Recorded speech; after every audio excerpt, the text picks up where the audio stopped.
So I'm going to talk to you guys. I come from Hollywood, California. So I come from the city of Story, and I'm actually going to move this huge thing out of the way. And I thought that it was apropos to start with a quote from Plato. A civilization that forgets how to tell its story dies. And this is an important thing that we need to know and understand and believe as Christians. We have to be great storytellers. We have to go out there and communicate our story to the world, and so many of you guys are doing that in great ways. What I'm going to do today is tell you guys a little bit about my story in Hollywood, how I got involved, a little bit of the story of the church's involvement in Hollywood, the historical church's involvement in Hollywood, and then about a little bit about the impact, and then some good news as you guys go out to tell your story.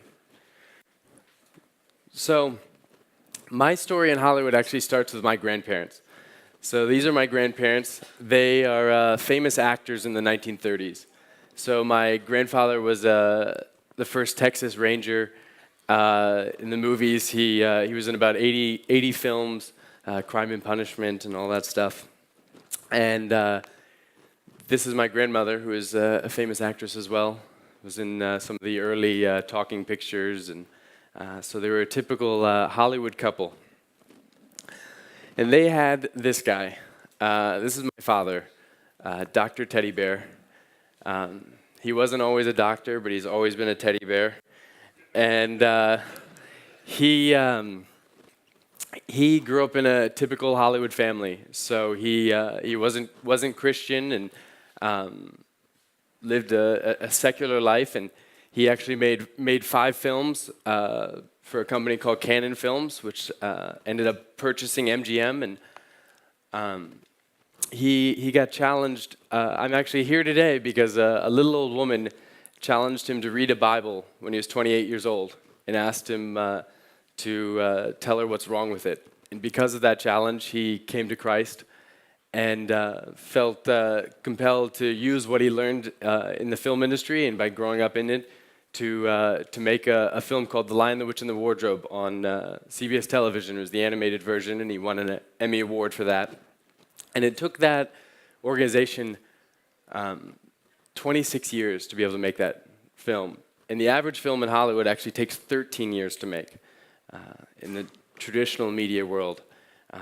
We talked about that a little bit in our film session yesterday. And so he thought, he wanted to be able to make a significant impact in Hollywood, and he felt called to be able to redeem the entertainment industry. And he thought that if it takes 13 years to make the average film, if it took 26 years to make, the film that they made, it was going to take, too long for him to do it personally. So he wanted to be able to inspire and help others to be able to make great films and to be able to encourage the good and let families know about that. And he started an organization called Movie Guide. And I get to work with him today. I'm the COO of Movie Guide, and I feel privileged to be able to do that. And I was called. I tell you this story about the story of coming into Hollywood because it's actually really important to the ministry in Hollywood, because Hollywood is a very relational town. There's actually only 300 people who greenlight all of the decisions for most of the movies in which you guys see, movies or television that you see. So it's really a relational world, and so it's actually amazing how God structured it for a family that's been in Hollywood for 3 generations to be able to impact and work with people in that way. So I think it's kind of important to, before I tell you a little more about what Movie Guide does, to tell you about the church's involvement in Hollywood. So the church, as we heard a little bit yesterday about, the need for the church to be on the cutting edge. Well, as we look at history, the church often has been on the cutting edge of art and the art movements. The modern theatrical drama, a lot of that started actually in the Middle Ages with a Passion Play until the churches kicked them out of the church and they ended up going in the highways and the byways. and became bawdy. One of the first radio stations was actually owned by a local Presbyterian church, and the youth pastor ran the program, and the pastor felt like he was being challenged too much, so they actually gave it away. The camera that Edison invented, actually, he gave to his local presbytery, and they didn't know how to use it. So, the church has often been sort of on the cutting edge, but the problem for us has often been being willing to continue the fight, to being willing to stay the distance of the run. So basically, Hollywood in the 1920s was an incredibly debauched time. It was called the Roaring Twenties, and there was actually a famous movie with Eddie Lamar that had 11 minutes of nudity that went out to theaters. And so what happened were there were three guys, and they came into Hollywood, and they said, we're not going to take this anymore. We want to change. We want better movies. And they started the Catholic Legion of Decency and the Protestant Film Office. And for over 30 years, 100% of movies were broad audience. It didn't mean that they didn't deal with tough topics like Bridge over the River Kwai, but anyone could see it, from 5 to 95. And then in 1966, the church actually left Hollywood.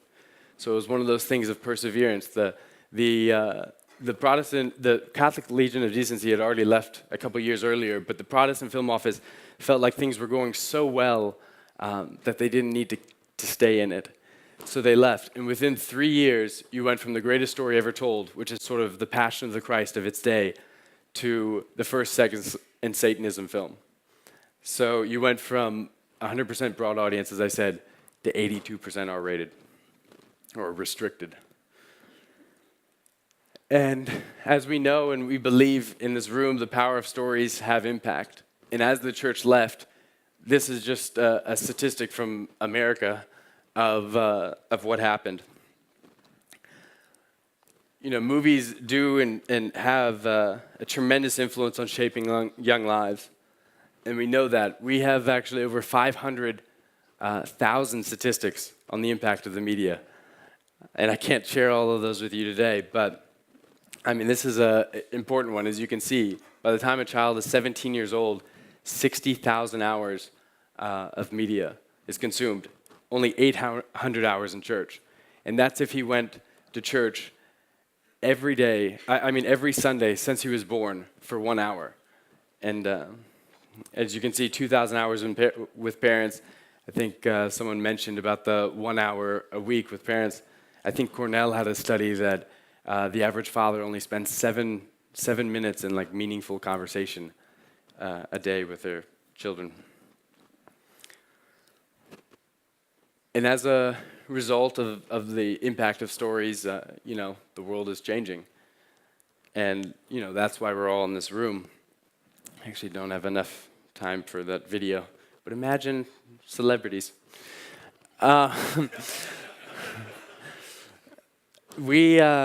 basically I've told you about the story of why or how I'm in Hollywood. God's called me through sort of the history of faith of my family.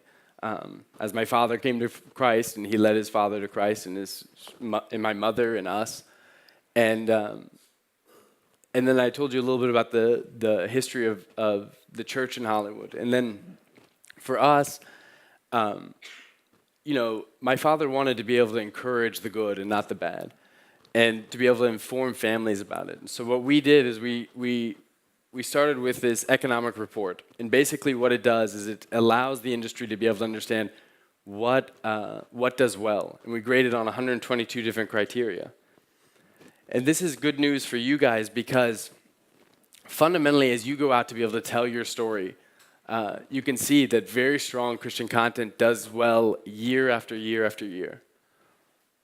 And then actually since we started the report, it went from 10% with positive Christian representations to 57%.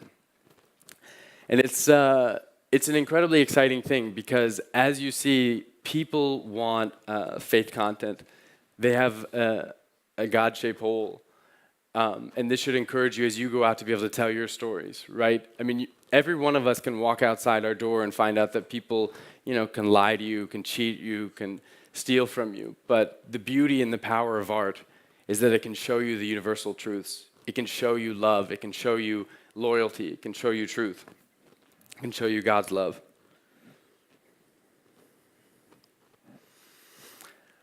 We have a book and that you guys can get if you want to be able to learn how to tell your story. It's based on the traditional structure of Hollywood, but it teaches you some amazing things, and not from like us, but from people who are the top in the industry.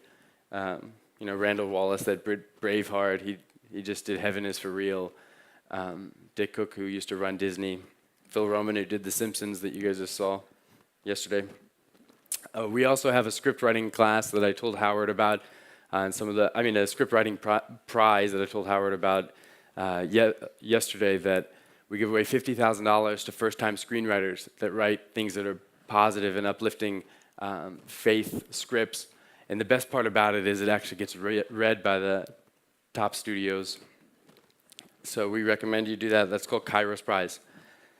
Well, I wish I would have had more time to be able to tell you guys deeply about, the history of Hollywood, or even more of the statistics of, the good that does well.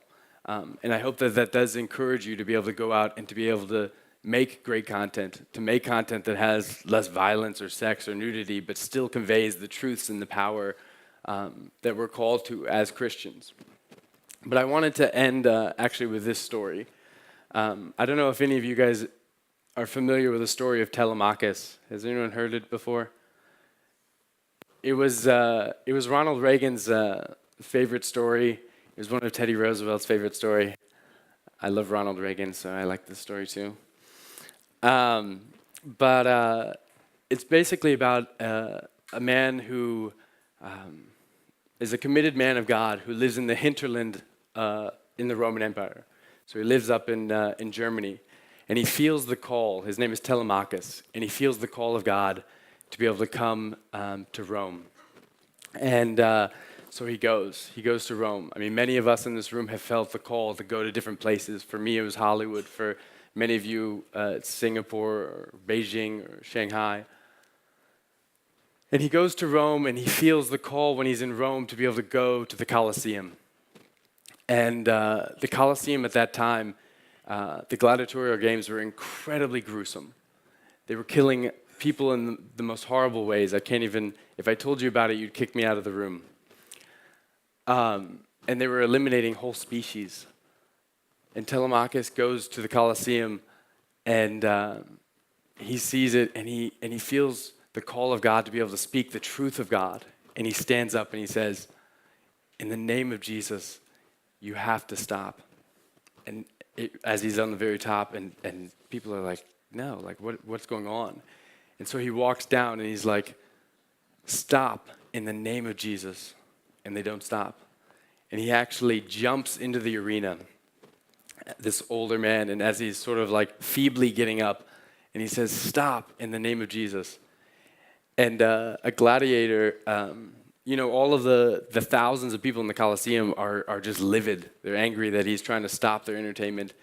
And he goes, and the gladiator runs him through, and he says, one last time, he looks up at Emperor Honorius, and he says, "Stop in the name of Jesus Christ." And that day was the last gladiatorial game that they ever had in Rome.